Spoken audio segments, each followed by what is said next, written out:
بسم الله الرحمن الرحيم الحمد لله رب العالمين والصلاة والسلام على أشرف الأنبياء والمرسلين نبينا محمد وعلى آله وصحبه أجمعين والتابعين ومن تبعهم بإحسان إلى يوم الدين أما بعد فإن أصدق الحديث كتاب الله وخير الهدي هدي محمد صلى الله عليه وسلم وشر الأمور محدثاتها وكل محدثة بدعة وكل بدعة ضلالة وكل ضلالة في النار وبعد.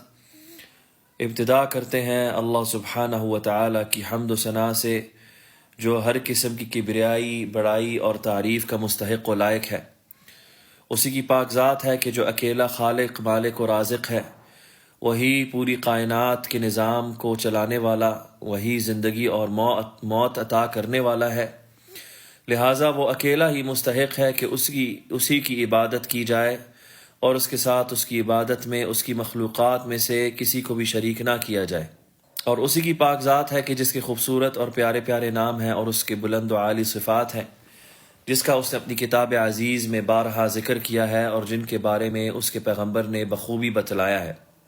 اور اس کے بعد ہم صلاۃ و سلام بھیجتے ہیں اپنے پیارے نبی محمد بن عبداللہ پر، ان کے آل بیت الطیبین پر، ان کے صحابہ کرام پر، اور جو کوئی ان کی بہترین طریقے سے پیروی کرتا ہے قیامت تک. اور اس کے بعد الحمدللہ جس طرح کے سامعین جانتے ہیں، یہ نشست ہے ہفتہ وار دروس کی، جس میں ہم شیخ الامام شیخ الاسلام عبدالعزیز بن عبداللہ بن باز رحمہ اللہ کی کتاب پڑھ رہے ہیں، الدروس المہمہ لعامۃ الامہ، جس پر بہت ہی خوبصورت تشریح فرمائی ہے الشیخ الدکتور عرفات المحمدی حافظہ اللہ نے.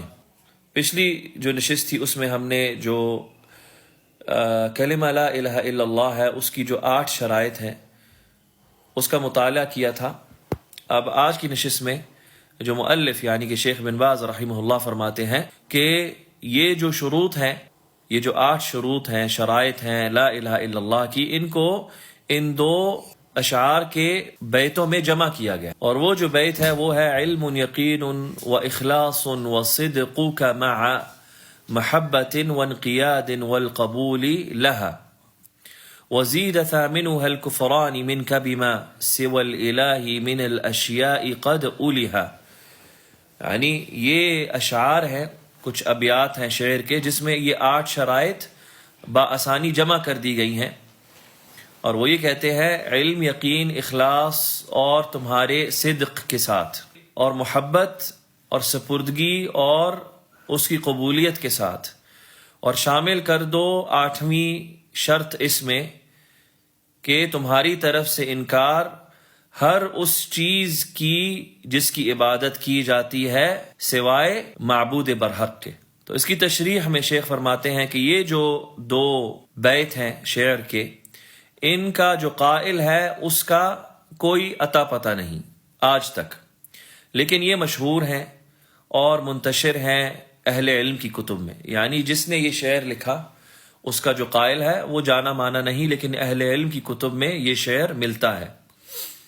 اور اسی طرح الشیخ العلامہ حافظ الحکمی رحمہ اللہ تعالی، جو کہ ہمارے شیوخ کے مشائخ کے شیوخ میں سے، یعنی حافظ الحکمی جو ہیں وہ شیخ ربیع بن ہادی، شیخ زید المدخلی، شیخ احمد النجمی، ان کے شیوخ میں سے تھے. اور حافظ الحکمی جو ہیں وہ شیخ عبداللہ القرعاوی رحمہ اللہ کے خاص شاگردوں میں سے تھے، جو انہوں نے مدرسہ قائم کیا تھا صامتہ کے شہر میں، جہاں پر پھر دینی تعلیمات کا آغاز ہوا، جس میں اس علاقے کے جو طلبہ ہیں انہوں نے اس میں شرکت کی اور وہاں سے علوم حاصل کیے، اور اس کے بعد وہ سعودی عرب کے کبار علماء میں سے شمار ہوئے. شیخ ربیع بن ہادی المدخلی، شیخ احمد بن یحییٰ النجمی جو شمالی جنوبی سعودی عرب کے مفتی رہے، اسی طرح شیخ زید بن ہادی المدخلی اور دیگر بڑے بڑے علماء جو ہیں انہوں نے اس مدرسے میں علم حاصل کیا اور ان مشائخ کے تحت. تو حافظ الحکمی اسی طرح کا ایک شعر لکھتے ہیں لا الہ الا اللہ کی شرائط کے بارے میں، العلم والیقین والقبول والانقیاد فدری ما اقول. والصدق والاخلاص والمحبہ وفقک اللہ لما احبہ، کہ علم، یقین، قبولیت، سپردگی تو سمجھ لو جو میں کہہ رہا ہوں، اور سچائی اور خلوص اور محبت اللہ تمہیں توفیق دے اس چیز کی جسے وہ چاہتا ہے۔ یعنی کہ اس میں یہ 7 جو شروط ہیں لا الہ الا اللہ کی، ان کا ذکر ہو گیا، اور وہ ہے علم ہونا، اس پر یقین رکھنا، اس کو قبول کرنا، اپنے آپ کو اس کے سپرد کر دینا، اور اسی طرح اس کو سچا ماننا، اور اس کے ساتھ اخلاص سے برتنا اور اس سے محبت کرنا۔ آگے شیخ بن باز رحمہ اللہ فرماتے ہیں کہ شہادت کے کلمہ توحید کی شہادت کے بیان کے ساتھ ساتھ پھر شہادت ان محمد الرسول اللہ، کہ محمد اللہ کے پیغمبر ہیں، اس کا بھی بیان کرنا چاہیے، اور اس کا جو تقاضا ہے اور اس کے جو تقاضے ہیں اس میں سے یہ ہے کہ ہر وہ چیز جس کی وہ خبر لے کر آئے اس کو سچا ماننا، اس کی تصدیق کرنا، اور ان کی ہر اس چیز میں اطاعت اور فرمانبرداری کرنا جس کا انہوں نے حکم دیا، اور پھر ہر اس چیز سے رک جانا، اجتناب کرنا جس سے آپ صلی اللہ علیہ وسلم نے منع کر دیا اور دھمکا دیا، اور اسی طرح کہ اللہ سبحانہ و تعالیٰ کی عبادت نہ کرنا سوائے اس چیز سے جسے اللہ عز و جل نے شریعت کا حصہ بنایا اور رسول صلی اللہ علیہ وسلم نے سکھلایا۔ تو یہ شرائط ہیں، شروط ہیں محمد الرسول اللہ صلی اللہ علیہ وسلم کی۔ تو ہمارا جو کلمہ ہے جسے ہم کہتے ہیں کلمہ، وہ حقیقتاً اس کے 2 حصے ہیں۔ پہلا جو حصہ ہے وہ کلمہ شہادت، کلمہ توحید ہے، جس میں اللہ کی وحدانیت، اس کی الہیت کی شہادت ہے کہ اللہ کے سوا کوئی عبادت کے لائق نہیں۔ اور دوسرا جو حصہ ہے اس کلمے کا وہ رسالت کی شہادت ہے کہ رسول صلی اللہ علیہ وسلم اللہ کے پیغمبر اور نبی ہیں اور اللہ کے بندے ہیں۔ یہ دونوں حصے مل کر ہی ایک مسلمان کی شہادت پوری ہوتی ہے، ورنہ اگر اس میں سے ایک حصہ بھی مکمل نہ ہو تو اس کی شہادت پوری نہیں ہو سکتی۔ اگر کوئی انسان کہتا ہے کہ میں تو صرف شہادت دوں گا اللہ کی وحدانیت کی، کہ اللہ ہی صرف عبادت کے لائق ہے، میں شہادت نہیں دیتا کہ محمد اللہ کے رسول اور بندے ہیں، ایسا شخص اسلام میں داخل نہ ہوا۔ یا پھر اگر ایک بندہ یہ کہے میں تو رسالت کی گواہی دیتا ہوں کہ میں مانتا ہوں رسول اللہ صلی اللہ علیہ وسلم اکیلے اللہ کے رسول اور اللہ کے بندے ہیں، لیکن میں اللہ کی وحدانیت کی گواہی نہیں دیتا، تو ایسا شخص بھی مسلمان نہیں مانا جائے گا جب تک کہ یہ دونوں حصوں کی گواہی وہ نہیں دیتا ان کی شرائط کے ساتھ۔ تو اب یہ جو دوسرا حصہ ہے شہادت، کلمہ شہادت کا، جس میں رسالت کا بیان ہے، اس کی تشریح میں الشیخ عرفات حافظہ اللہ فرماتے ہیں کہ اس کے بعد کہ مؤلف یعنی کہ شیخ بن باز انہوں نے جو پہلا حصہ ہے شہادت کا اس کے بارے میں کلام فرمایا، اور وہ شہادت ہے لا الہ الا اللہ، کہ اللہ کے سوا کوئی عبادت کے لائق نہیں۔ اس کے بعد اب وہ منتقل ہوئے شہادت ان محمد رسول اللہ کی طرف، یعنی کہ یقیناً محمد اللہ کے رسول ہیں، اور اس کے ساتھ انہوں نے رحمہ اللہ نے اشارہ فرمایا کہ یہ جو شہادت ہے اس کا جو تقاضا ہے وہ یہ ہے کہ نبی صلی اللہ علیہ وسلم نے جو کچھ بھی اللہ کی طرف سے خبر دی اس سب کی تصدیق کرنا، یعنی اس کو سچا ٹھہرانا، اس کو سچ ماننا، اور ہر وہ چیز جس کے بارے میں آپ صلی اللہ علیہ وسلم نے خبر دی، خواہ وہ معاملات غیب کے معاملات کیوں نہ ہوں جو ہمیں نہیں دکھلائی دیتے، یعنی غیب کے معاملات اللہ کے بارے میں، اللہ کے نام و صفات کے بارے میں، یا اللہ کی وہ صفات جو صفات ذاتیہ ہیں، یعنی کہ اللہ سبحانہ وتعالیٰ کا چہرہ ہے، اللہ سبحانہ وتعالیٰ کے ہاتھ ہیں، اللہ سبحانہ وتعالیٰ کی پنڈلی ہے، لیکن یہ غیب کے معاملات ہیں، ہم ان کی کیفیت نہیں بیان کر سکتے۔ اللہ کی پنڈلی ہے، کیسی ہے وہ اللہ سبحانہ وتعالیٰ بہتر جانتا ہے، ہم اس کی تشبیہ نہیں کرتے مخلوق کی پنڈلی سے، کیونکہ بہت سے گمراہ کن فرقے ایسے آئے ہیں جو اہل سنت پر اور جو سلف و صالحین کے پیروکار ہیں، جن میں سے ہم ہیں الحمدللہ، وہ ان پر طعن کرتے ہیں کہ آپ لوگ اللہ خالق کی تشبیہ کرتے ہیں اس کی مخلوق سے، اور جب ان سے پوچھتے ہیں آپ یہ کیوں کہتے ہیں ہمارے بارے میں، تو وہ یہ کہتے ہیں کیونکہ آپ کہتے ہیں کہ اللہ کی پنڈلی ہے، آپ لوگ کہتے ہیں کہ اللہ کے ہاتھ ہیں، آپ لوگ کہتے ہیں کہ اللہ کی آنکھیں ہیں، آپ کہتے ہیں کہ اللہ سبحانہ و تعالی جو ہے وہ اپنے عرش پر مستوی ہے اور وہ آخری رات کے آخری پہر میں نازل ہوتا ہے. تو یہ ساری کی ساری جو ہے آپ تشبیہ کرتے ہیں مخلوق کے ساتھ. ہم کہتے ہیں بھائی کس طرح تشبیہ کرتے ہیں اللہ کی مخلوق کے ساتھ، جبکہ مخلوق کے اندر ایک جو خلق ہے اللہ کی، اگر آپ دیکھیں چڑیا کی آنکھ کو اور ایک بکری کی آنکھ کو، کیا وہ ایک جیسی ہے؟ نہیں. حالانکہ دونوں پہ کیا لفظ استعمال ہوتا ہے؟ چڑیا کی آنکھ، بکری کی آنکھ، حتیٰ کہ مکھی کی آنکھ، تینوں کی لیے لفظ جو ہے جس سے وہ دیکھتی ہیں یہ مخلوقات، اس آلے کو کہا جاتا ہے آنکھ. لیکن ان میں کوئی مشابہت نہیں. بکری کی آنکھ اپنی الگ ہے، چڑیا کی آنکھ اپنی الگ ہے، مکھی کی آنکھ اپنی الگ ہے. اسی طرح آپ بات کریں پاؤں کی، پرندے کے پاؤں پنجے الگ ہوتے ہیں، چوپائے کے پاؤں الگ ہوتے ہیں، صحیح. اسی طرح جو دیگر حیوانات ہیں ان کے پاؤں، لفظ پاؤں استعمال ہوتا ہے ان کے لیے، لیکن ان کے پاؤں میں کوئی مشابہت نہیں ہوتی، مختلف ہے وہ. تو خالق کی تو مثال بلند تر ہے، اس کی تو کوئی مثال ہی نہیں. وَلِلَّهِ الْمَثَلُ الْأَعْلَى. اور ہم یہ کہتے ہیں لَيْسَ كَمِثْلِهِ شَيْءٌ وَهُوَ السَّمِيعُ الْبَصِيرُ، کہ اس جیسی کوئی بھی چیز نہیں اس کی مخلوقات میں سے، لیکن وہ سب کچھ سنتا ہے اور سب کچھ دیکھتا ہے. تو اب اللہ نے خود یہ کہہ دیا کہ وہ سب کچھ دیکھتا ہے اور سب کچھ سنتا ہے، تو کیا اب تم اللہ پر بھی یہ پابندی کرو گے کہ اے اللہ آپ نے اپنے بارے میں سننے کی اور دیکھنے کی جو صفت بیان کی ہے اس سے تشبیہ واجب آتی ہے؟ اللہ نے کہا، پہلے نفی کی کہ اللہ جیسی کوئی بھی چیز نہیں، اور پھر اقرار کیا کہ اللہ سب کچھ دیکھتا اور سنتا بھی ہے. اللہ کا دیکھنا اور سننا اس کی مخلوق کے دیکھنے اور سننے سے مختلف ہے. مخلوق جو ہے وہ محدود طریقے تک سن سکتی ہے، مخلوق کی بصیرت محدود حد تک ہے. ایک انسان ہے، میں ایک کمرے چار دیواری میں بیٹھا ہوں، مجھے نہیں پتا اس چار دیواری کے باہر کیا ہے. ایک انسان ایک حد تک اس کی سماعت ہے، وہ سن سکتا ہے، کوئی ایک فاصلے سے بولے، کوئی بہت دور چلا جائے وہ اس کی آواز نہیں سن سکتا. انسان جانوروں کی جو آوازیں ہیں ان کی زبانیں ہیں وہ نہیں سمجھ سکتا. ایسی ایسی آوازیں ہیں اس کائنات میں جسے انسان نہیں سن سکتا، حیوانات سنتے ہیں.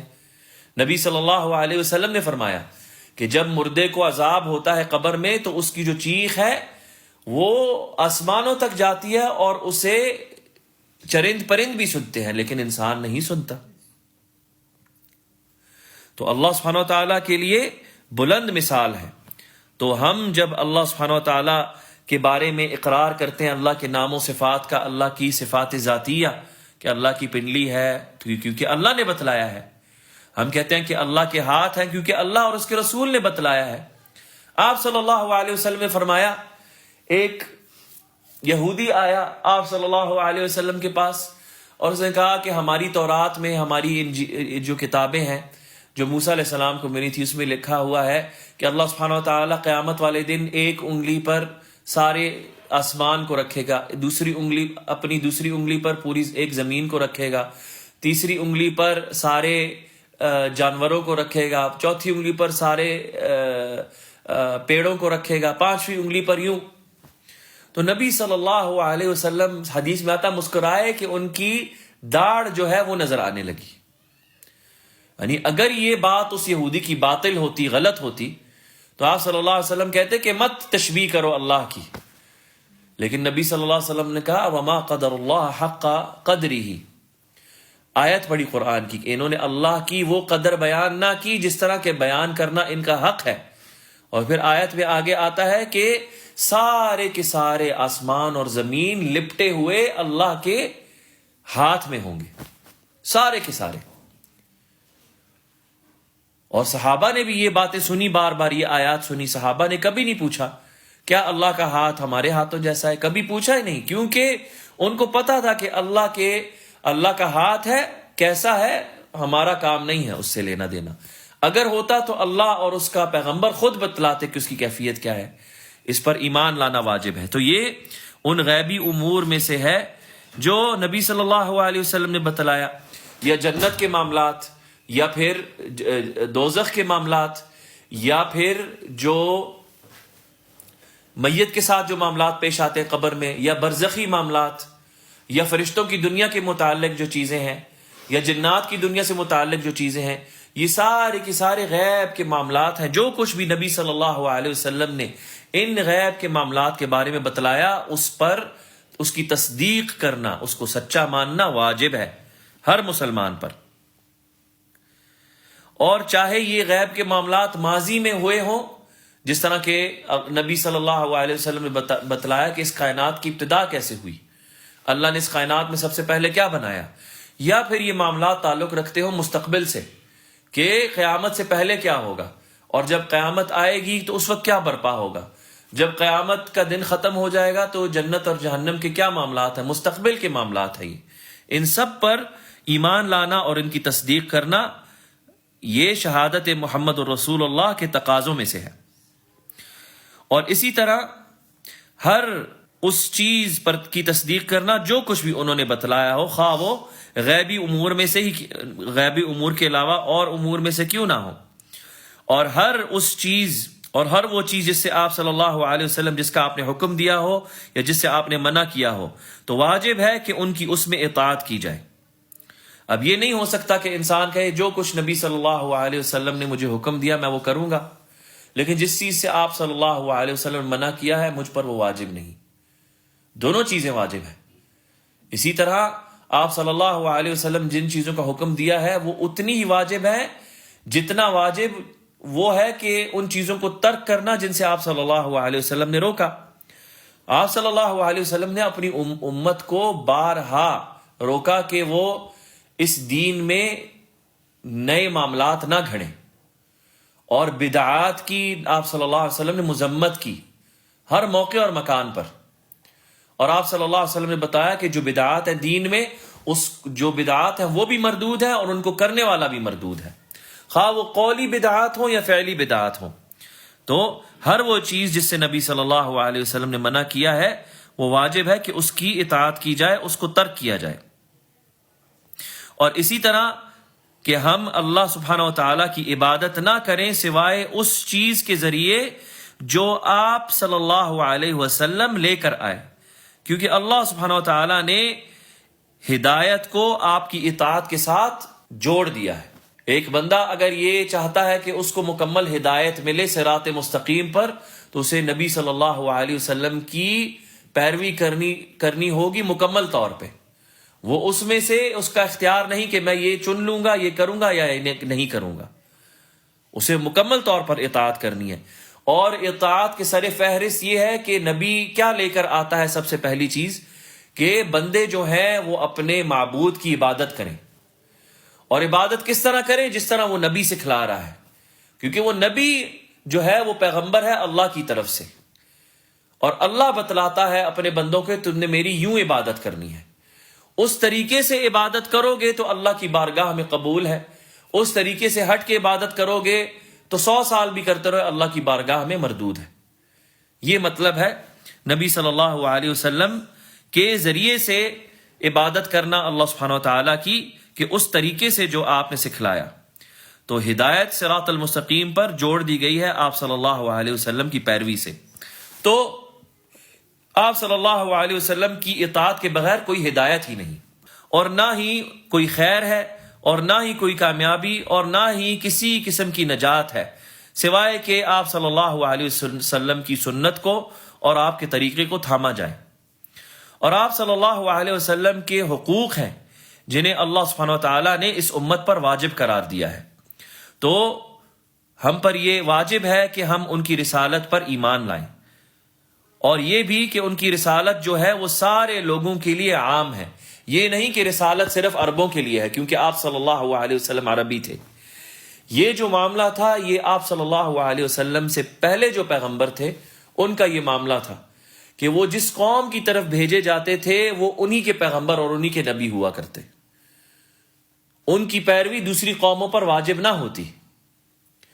جس طرح کہ بنی اسرائیل کی جو پیغمبر ہے وہ بنی اسرائیل قوم کی طرف بھیجے گئے، ان بنی اسرائیل قوم پر واجب تھا کہ وہ ان پیغمبروں کی پیروی کرے، دوسری قوموں پر واجب نہیں تھا، دوسری قوموں کی طرف ان کے اپنے پیغمبر بھیجے گئے۔ لیکن نبی صلی اللہ علیہ وسلم کی جو رسالت ہے وہ ساری انسانیت کے لیے عام اور شامل ہے، کیونکہ آپ صلی اللہ علیہ وسلم خاتم النبیین ہیں اور خاتم المرسلین ہیں، آپ کے بعد نہ کوئی پیغمبر ہے نہ کوئی نبی ہے۔ تو آپ صلی اللہ علیہ وسلم کو جو ثقلین ہیں، جن اور انسان، ان دونوں کی طرف بھیجا گیا ہے۔ جنوں اور انسانوں کو کہا جاتا ہے ثقلین۔ کیوں کہا جاتا ہے؟ ثقلین جو ہے وہ ثقل سے یعنی بوجھ اٹھانے والے۔ جن اور انسان جو ہے بوجھ، کس چیز کا بوجھ؟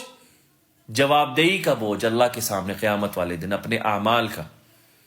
کیونکہ جن اور انسان یہ وہ دو مخلوقیں ہیں جنہوں نے قیامت والے دن اپنے اعمال کا جواب دینا ہے، کہ جو ان پر واجب تھا کیا انہوں نے کیا، جس چیز کو ان کو منع کیا کیا انہوں نے اسے ترک کیا کہ نہ کیا۔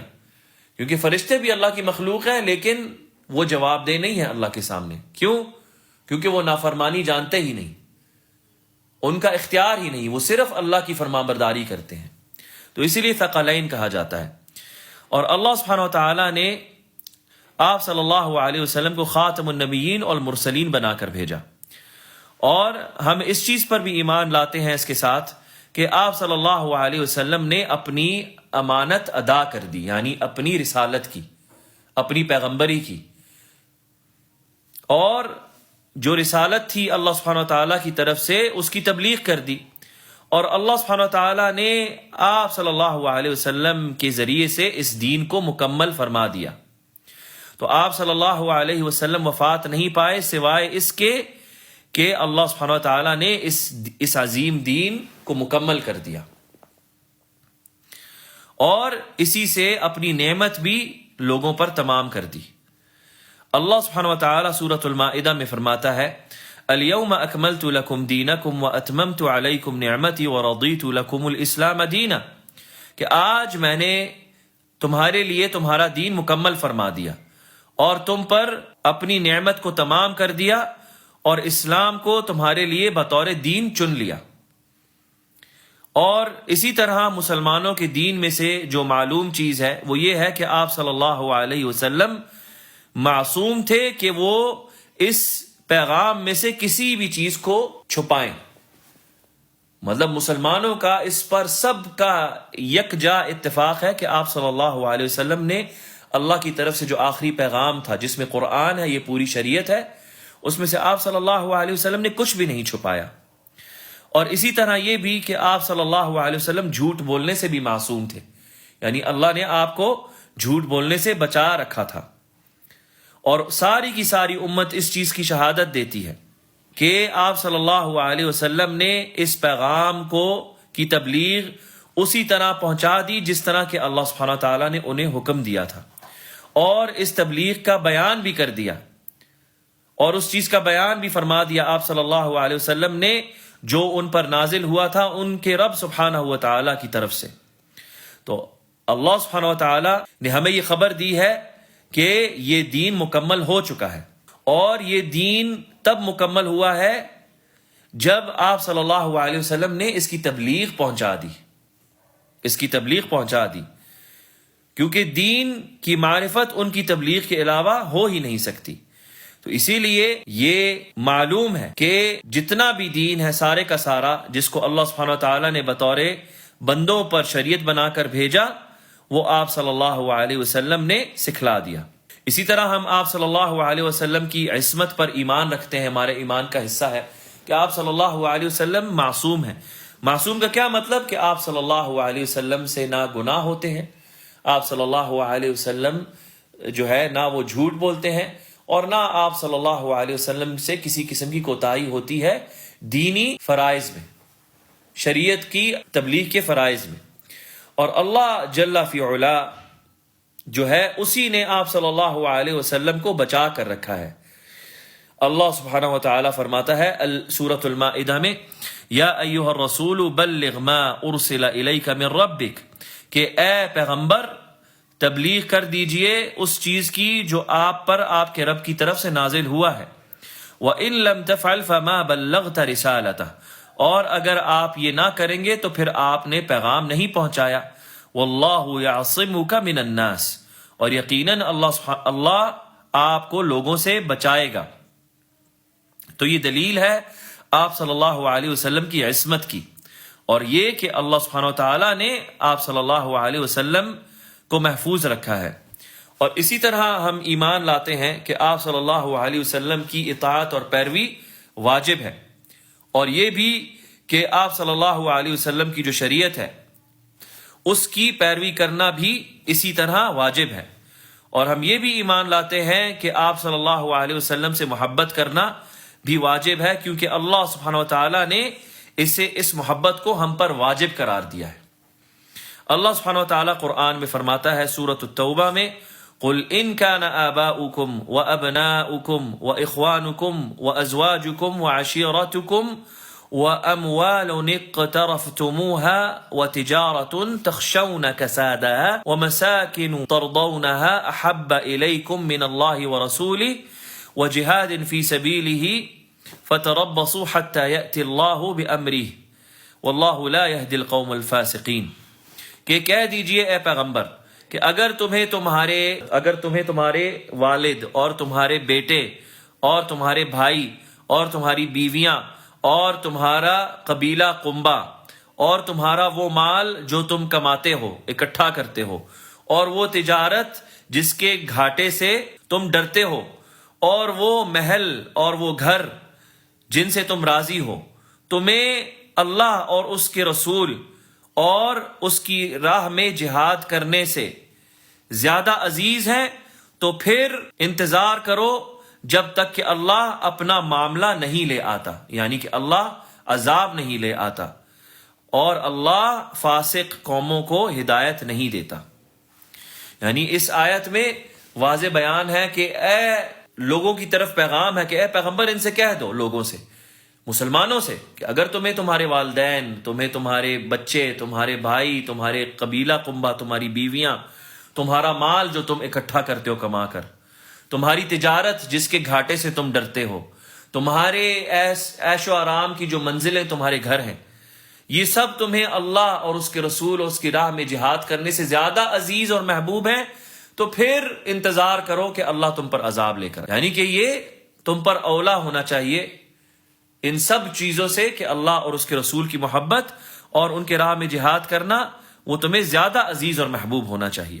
یہ جو آیت ہے یہ دلالت کرتی ہے اللہ سبحانہ و تعالی سے محبت کرنے کی اور رسول صلی اللہ علیہ وسلم سے محبت کرنے کی، اور اس میں علماء کے مابین کسی قسم کا خلاف نہیں، کیونکہ اللہ سبحانہ و تعالی جو ہے وہ خالق ہے، اور نبی صلی اللہ علیہ وسلم جو ہے وہ پیغمبر ہیں جنہیں اللہ عز و جل نے بھیجا اور ہمیں حکم دیا کہ ہم ان سے محبت کریں۔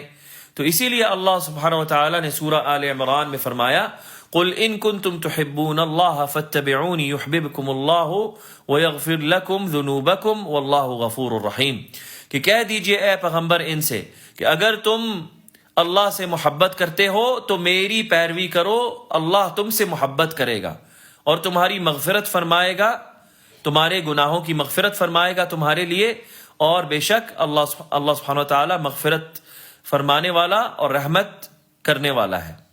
اور اللہ سبحانہ و تعالی سورۃ الاحزاب میں فرماتا ہے، النبی اولی بالمؤمنین من انفسہم وازواجہ امہاتہم، کہ جو نبی ہیں وہ مؤمنوں پر ان کی جانوں سے بھی زیادہ محبوب ہیں، اولا ہیں، اور اس کی بیویاں ان کے لیے ان کی مائیں ہیں۔ تو اس طریقے سے اللہ سبحانہ وتعالی نے ہم پر آپ صلی اللہ علیہ وسلم کی محبت واجب قرار دی ہے۔ آپ صلی اللہ علیہ وسلم فرماتے ہیں، لا يؤمن احدكم حتى اكون احب الیہ من والدہ وولدہ والناس اجمعین، کہ تم میں سے کوئی بھی ایمان نہیں لاتا جب تک کہ میں اسے محبوب نہیں ہو جاتا اس کے والد، اس کے بچے اور سارے لوگوں سے بڑھ کر۔ اور یہ جو حدیث ہے اسے امام بخاری نے روایت کیا انس رضی اللہ عنہ سے، اور اسی کے مقابل پر اس کے مقابل آپ صلی اللہ علیہ وسلم سے غلو کا معاملہ برتنا بھی حرام ہے۔ جس طرح ان سے محبت کرنا واجب ہے، آپ صلی اللہ علیہ وسلم سے غلو کا معاملہ کرنا وہ بھی حرام ہے، وہ جائز نہیں ہے، کیونکہ آپ صلی اللہ علیہ وسلم پیغمبر ہیں جن کی اتباع کرنا واجب ہے، اور آپ بندے ہیں جنہیں اللہ سبحانہ وتعالیٰ نے بھیجا۔ آپ بندے ہیں تو آپ کی عبادت نہیں کی جاتی، یعنی جو بندہ ہے وہ عبادت کرنے والا ہوتا ہے اپنے معبود کی، اس کی عبادت نہیں کی جاتی۔ اور اسی طرح اللہ سبحانہ وتعالیٰ نے آپ کو پیدا کیا اور آپ کو رسول بنایا اور ایک بندہ بنایا، اور اسی طرح آپ کو باعث رحمت بنا کر بھیجا۔ تو اسی لیے یہ جائز نہیں کہ اللہ کے علاوہ آپ سے دعا کی جائے، اور نہ ہی یہ جائز ہے کہ یہ عقیدہ رکھا جائے کہ آپ صلی اللہ علیہ وسلم کے ساتھ کچھ ایسی خصوصیات ہیں جو اللہ سبحانہ وتعالیٰ کی خصوصیات میں سے ہیں، اور نہ ہی یہ جائز ہے کہ آپ صلی اللہ علیہ وسلم کے لیے قربانی یا کوئی چیز ذبح کی جائے، اور نہ ہی کہ آپ کی قبر کے ارد گرد طواف کیا جائے، اور نہ ہی کہ ہم آپ سے ایسی چیزیں مانگیں جو ہمیں مشکلات میں ضرورت ہو، بلکہ آپ تو رسول ہیں جنہیں اللہ سبحانہ وتعالیٰ نے بھیجا لوگوں کو اندھیروں میں سے، شرک کے اندھیروں میں سے نکال کر توحید کی روشنی کی طرف ہدایت دینے کے لیے۔ تو جو کوئی بھی آپ صلی اللہ علیہ وسلم کی اتباع کرے گا، پیروی کرے گا، تو وہ نجات پائے گا، اور جو کوئی بھی آپ کی نافرمانی کرے گا تو وہ ہلاک ہو جائے گا۔ اور ہم یہ ایمان رکھتے ہیں کہ اللہ سبحانہ وتعالیٰ نے آپ صلی اللہ علیہ وسلم کو ایسی علامات دی تھی جس سے آپ صلی اللہ علیہ وسلم کی نبوت ثابت ہوتی، اور آپ صلی اللہ علیہ وسلم کے ایسی خصوصیات دیں اور ایسی فضیلتیں دیں جو آپ صلی اللہ علیہ وسلم کے لیے خاص تھیں، اور آپ صلی اللہ علیہ وسلم کو ایسے شمائل دیے، ایسی صفات دیں جو کسی اور کو نہ دیں۔ تو جب معاملہ ایسا ہے تو پھر جائز نہیں کہ اس نبی کریم صلی اللہ علیہ وسلم پر طعن کیا جائے، اور نہ ہی یہ جائز ہے کہ اس چیز پر کوئی بھی طعنہ کسا جائے جو آپ لے کر آئے۔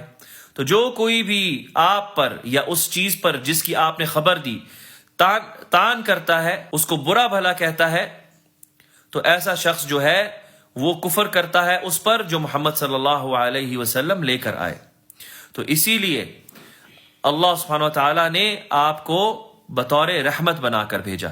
اللہ سبحانہ وتعالیٰ نے سورۃ الانبیاء میں فرمایا وَمَا أَرْسَلْنَاكَ إِلَّا رَحْمَةً لِّلْعَالَمِينَ، کہ ہم نے آپ کو نہیں بھیجا سوائے سارے عالموں کے لیے، سارے عالمین کے لیے باعث رحمت بنا کر۔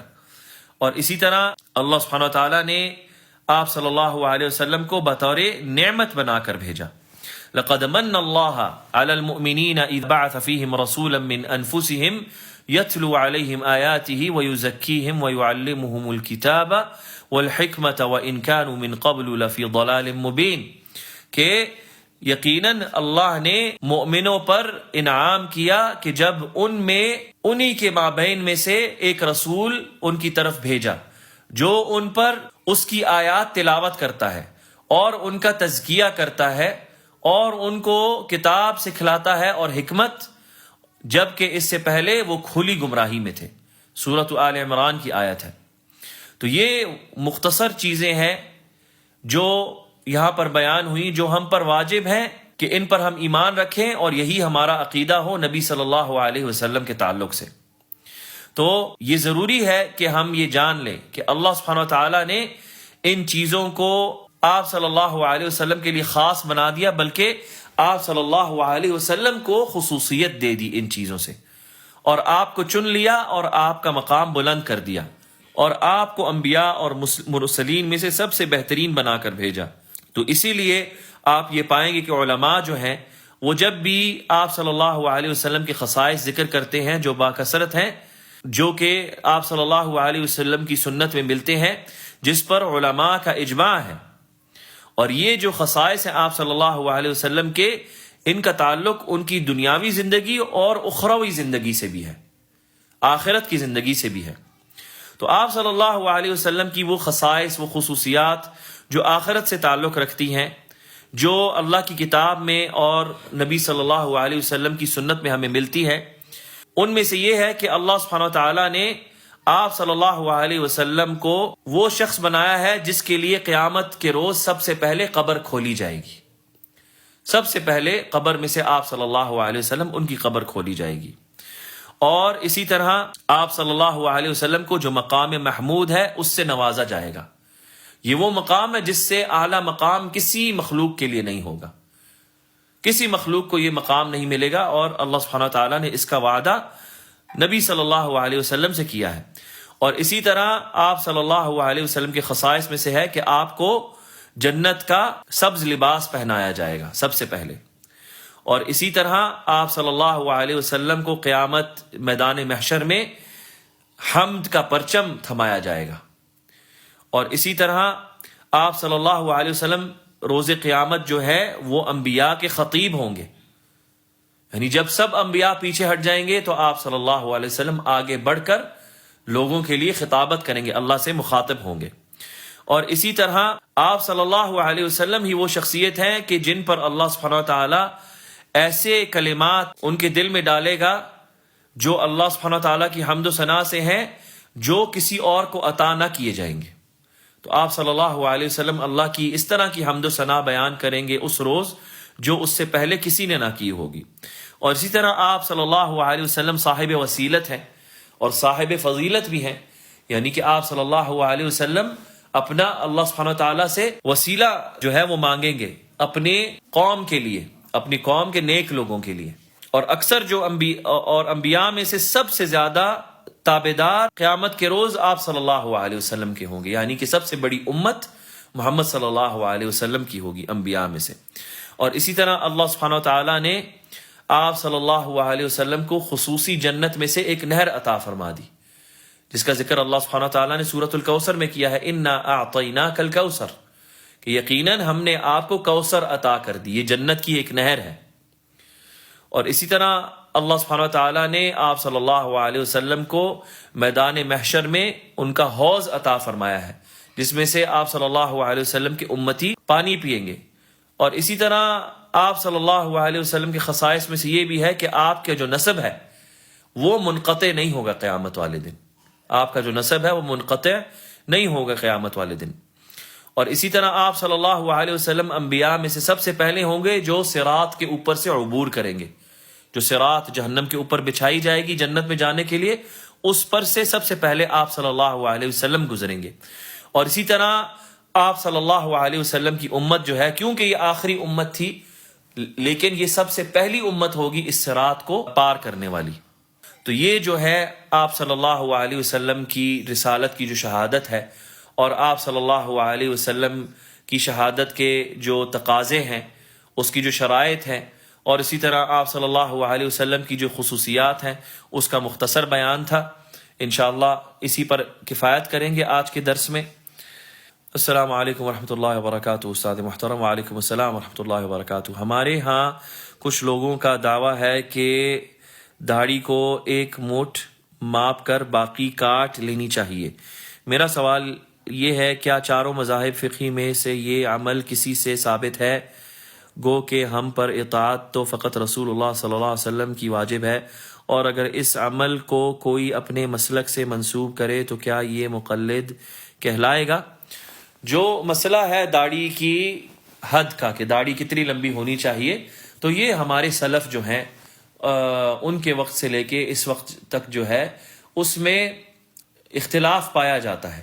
لیکن اگر ہم سلف الصالحین دیکھیں اور ان کی سر فہرست جو صحابہ کی جماعت ہے، جو سلف الصالحین کی سر فہرست آتے ہیں، تو ہمیں ملتا ہے کہ جو صحابہ ہیں رضی اللہ عنہم، جن میں سے عبداللہ بن عمر ہے، اسی طرح ابو ہریرہ رضی اللہ عنہ ہیں، اسی طرح عبداللہ بن عباس ایک روایت میں، اور اسی طرح عمر ابن خطاب ایک روایت میں آتے ہیں کہ وہ اپنی داڑھی کو ایک مٹھ پکڑ کر اس سے زیادہ جو لمبی ہوتی اس کو کتر دیتے.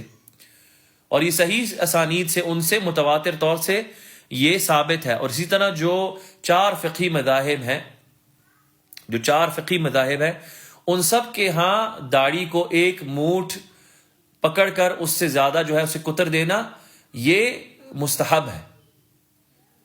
امام ابو حنیفہ کے ہاں یہ واجب ہے، وہ کہتے ہیں کہ یہ واجب ہے، کیونکہ عبداللہ ابن عمر جو ہیں وہ راوی ہیں اسی حدیث کے جو نبی صلی اللہ علیہ وسلم سے روایت ہے کہ آپ صلی اللہ علیہ وسلم نے فرمایا کہ اعفوا لحاکم وقصوا الشوارب، اور اس حدیث کے 4-5 مختلف الفاظ ہیں، وجز الشوارب، وکث اللحا، وجز الشوارب. تو اس کے جو راوی ہیں عبداللہ بن عمر خود ہیں، اور محدثین کے یہاں پر یہ قاعدہ ہے کہ جو راوی ہوتا ہے حدیث کا، جس نے روایت کی ہے، وہ اپنی روایت کا سب سے بہترین علم اس کے پاس ہوتا ہے. تو عبداللہ بن عمر روایت کر رہے ہیں کہ آپ صلی اللہ علیہ وسلم نے کہا کہ اپنی داڑھیوں کو چھوڑ دو، یعنی ان کو اگنے دو، ان کو بڑھنے دو، اور اپنی مونچھوں کو چھوٹا کرو، کترو. تو اب یہ جو چھوڑنا ہے اس کی حد کیا ہے؟ اس کی حد ملتی ہے کہ جو راوی ہے اس نے کہا کہ رسول صلی اللہ علیہ وسلم نے کہا کہ داڑھی کو چھوڑ دو، یعنی کہ اگنے دو، اس کو مت مونڈو. اور کہاں تک اس کو اگانا ہے وہ عبداللہ بن عمر نے اپنے فعل سے کر کے بتا دیا کہ اگر مٹھ پکڑ کر اس سے نیچے جو زیادہ ہے اس کو کاٹ دیا جائے تو یہ مطلب ہے اگانے کا، یہ مطلب ہے داڑھی کو چھوڑنے کا. اور یہ محدثین کے ہاں قاعدہ ہے.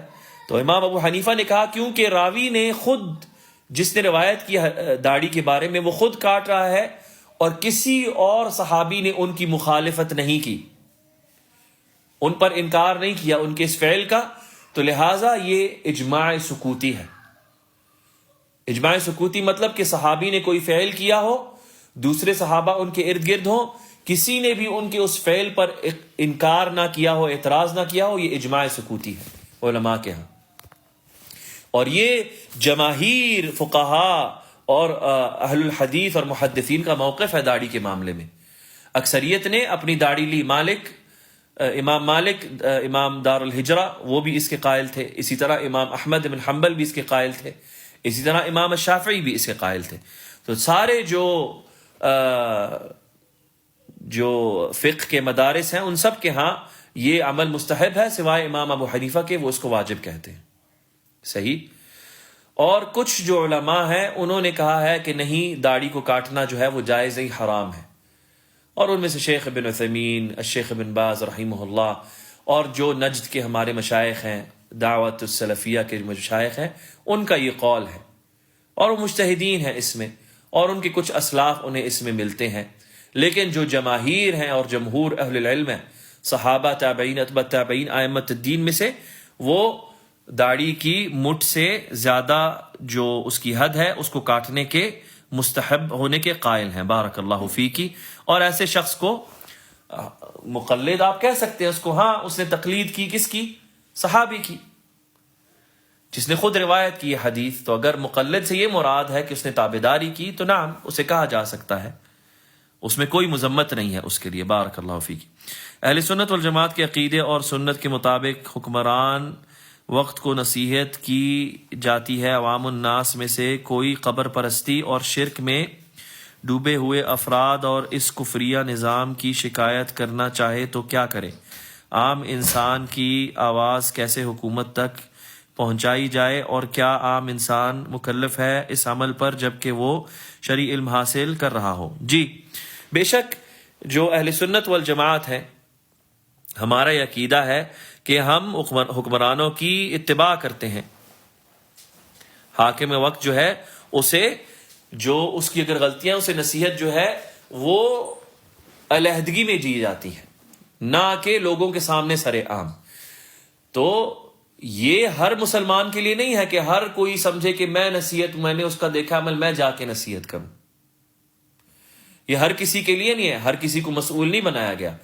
اس کے لیے خاص لوگ ہیں جنہیں کہا جاتا ہے اہل حل والعقد، یعنی علماء اور جو دانشور ہوتے ہیں آپ کے معاشرے کے، کہ وہ حکمران سے کوئی غلط چیز دیکھیں، وہ اس کے قریب ہوتے ہیں، وہ ان کو جانتا ہے، وہ ان کی زبان کی پاسداری کرتا ہے، اس کے ہاں وزن ہوتا ہے ان کی بات کا، وہ ان کی بات سنے گا، مانے گا. یہ نہیں کہ ہر کوئی ریڑی والا اٹھ کے یا دکان والا اٹھ کے یا مسجد کا جو امام ہے یا کوئی قاری ہے وہ اٹھ کر جا کر جو ہے وہ حکمران تک جائے، اسے کہے کہ تم نے یہ کام غلط کیا، یوں کرو. وہ کتنے لوگوں کو سنے گا؟ تو اس کے لیے مخصوص لوگ ہیں، اور وہ ہیں علماء اور جو دانشور ان کے قریب ہوتے ہیں، وہ ان کو نصیحت کرتے ہیں. تو وہ مکلف ہوتے ہیں اس چیز کے، وہ جواب دہ ہوتے ہیں. بارک اللہ فیک. علماء کہتے ہیں کہ اصل علم وہ ہے جو سینے بسینے حاصل کیا جائے. نعم، بتائیں ہم عورتوں کے لیے اللہ کے رسول صلی اللہ علیہ وسلم کی اتباع کیوں نہیں کی جاتی؟ بتائیں ہم عورتوں کے لیے اللہ کے رسول صلی اللہ علیہ وسلم کی اتباع کیوں نہیں کی جاتی؟ سمجھ نہیں آیا یہ جملہ.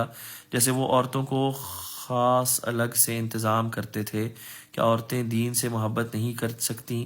پاکستان میں عورتوں کے لیے الگ سے سلفی سکول کیوں میسر نہیں ہے؟ کیوں ہمارے سلفی علماء اس بات پر توجہ نہیں دیتے، جبکہ دوسری طرف اخوانیوں نے عورتوں کے عقلوں پر اپنے باطل منہج کا پردہ ڈال رکھا ہے.